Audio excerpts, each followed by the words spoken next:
Hi friends, good morning सर्वांना. आपल्या आणखीन एका व्हिडिओमध्ये तुमचं सगळ्यांचं मनापासून स्वागत आहे. आपला दिवस आजचा शुभ जावो हीच बाप्पाचरणी प्रार्थना करते. तर आज आपण बनवत आहोत सांबार.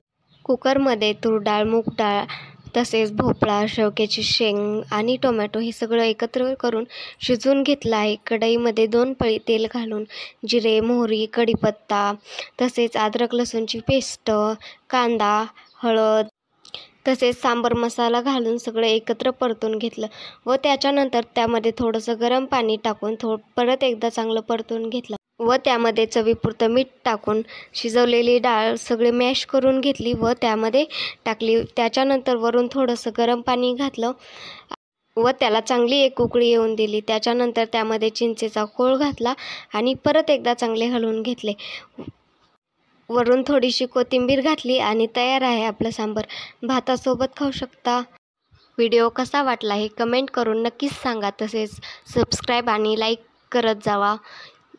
चला तर मग भेटूया पुढच्या नेक्स्ट व्हिडिओमध्ये आणखीन एका रेसिपीसोबत.